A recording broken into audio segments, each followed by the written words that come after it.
Hello guys, and welcome back to the channel.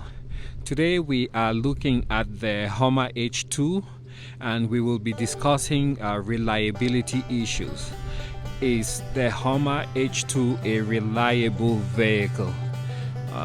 We'll look at it mostly from the mechanical point of view, because most of the times when people talk about reliability is that they are worried about a vehicle leaving them stranded.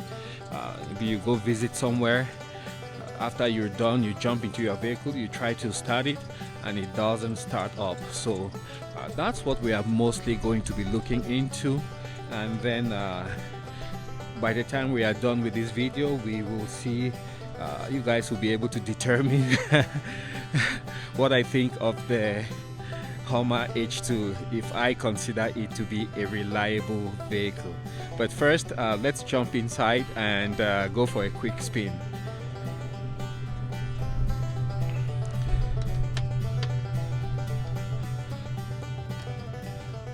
As always, it's a nice interior here. My check engine light, you know, I always pump my gas at times with the engine running. I wonder if that's what made the check engine light come on, but we'll find out in due course. Not today, some other time. I haven't had time to clear the code out yet. So it's quite a beautiful day out here today. They're calling for a massive storm, so I guess this is the calm before the storm. The HUMMER is a little bit dusty, as you guys can see. If you look at all the fixtures, they have little tiny bits of dust because we live in a very dusty part of the country out here. We have some county roads which are dirt roads, as opposed to other cities where you have mostly paved roads. Now let's do a quick turn to the right. It's about 2 p.m. but the sun is right overhead, almost like, so you don't have too many shadows right now. You guys can see everything is dead. People are out and about doing their thing. So not too many people out and about driving, but they're probably gone to town.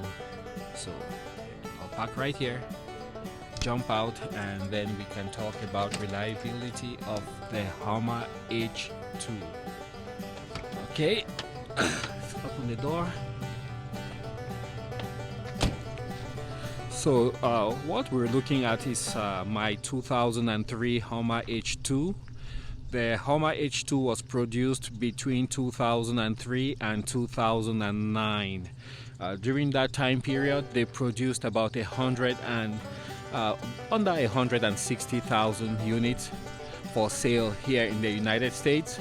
And shortly after production went out, or shortly before the production run was met, you had this the housing crisis of 2008, and after that there was this massive call for austerity measures for people to reduce consumption, and that is when, you know, the line that produced the HUMMER H2 shut down, and the hybrids and electric vehicles actually took off because price of gas went up and people could barely survive. So yeah, so the HUMMER H2 comes from that era. Now the front of the truck is based off of a 3/4 ton Chevy chassis, and the rear is a 1/2 ton Chevy chassis. The middle part is specific for the HUMMER H2, and it makes for a very heavy vehicle but sturdy. So it's very solid. When you like close the doors, you can feel the weight and the heft that went into making the doors. For reliability issues, HUMMERs are quite reliable for the most part. So the mechanical parts are the drivetrain, engine, transmission, axles.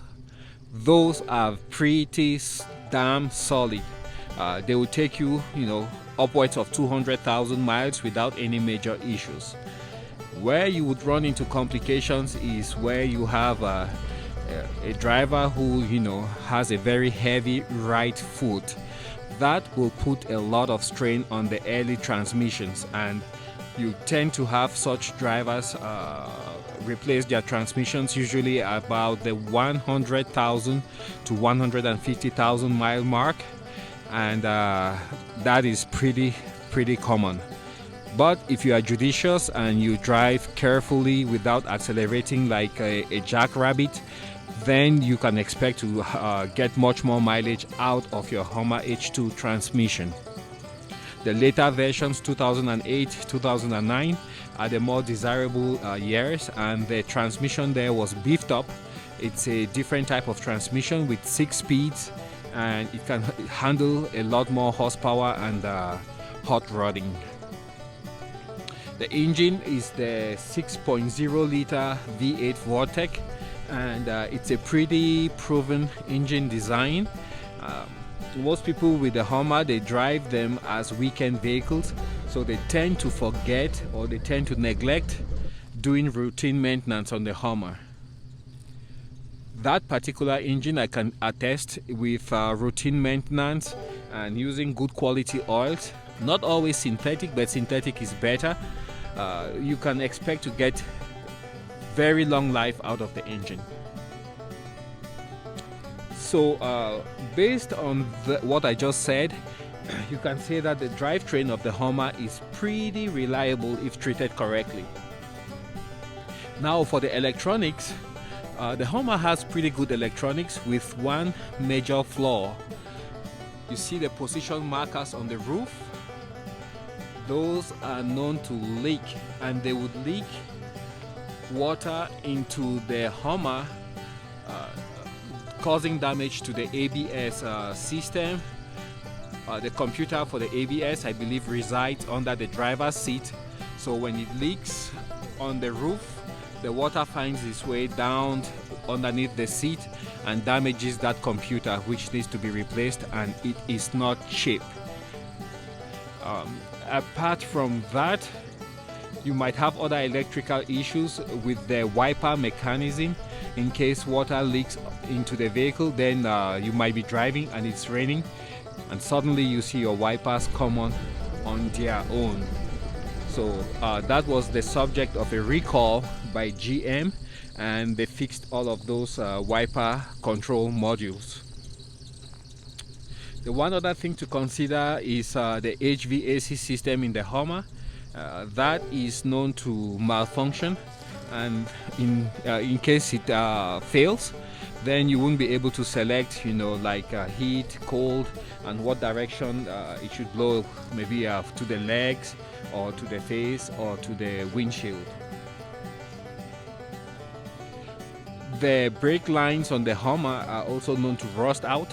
So if you live in the rust belt, that is one more thing to consider as a factor, which in case it rusts and gets corroded through, then you might find yourself stranded without any brakes. Another thing that might happen to the Hummer, but it will not strand you, is that you might have an uneven idle. So if you have it in idle, you have the idle being very erratic, you know, with the needle going back and forth. So that is usually due to the throttle body being dirty. So you clean out the throttle body, and then you will have your good idle that will resume. One other thing I can think of to talk about is the bar that you see right here. The nerve bars to step on if you have to get into the Hummer. You can see mine. Those are very prone to rusting, and they would rust all the way through. So one more reliability factor. That is something that can fail on you, and yeah, it won't leave you stranded, but just something to bear in mind.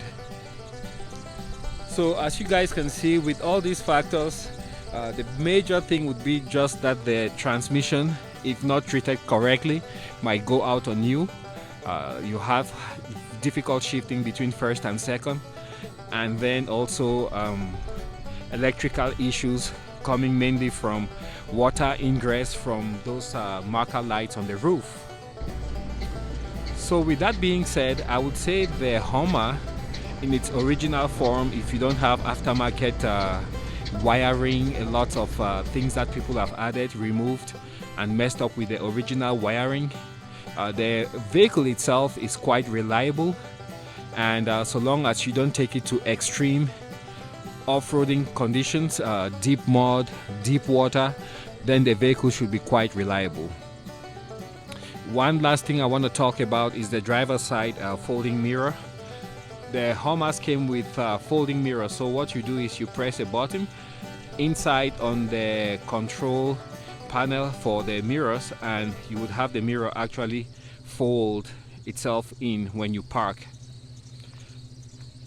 As you can see, the size of the Hummer is pretty wide, and if you get this in a parking spot, it wouldn't leave you much room or enough room for another vehicle to come by. So folding the mirrors in improves the situation if you are in a tight parking spot or in a parking lot.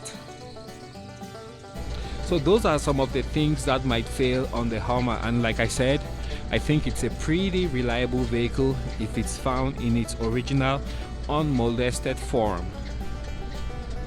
Thanks guys for joining me on this other video, and please, if you do like the content about the Hummer H2, consider subscribing to the channel and hitting the thumbs up button below. That helps the YouTube algorithm to push the video so it can reach many more Hummer lovers.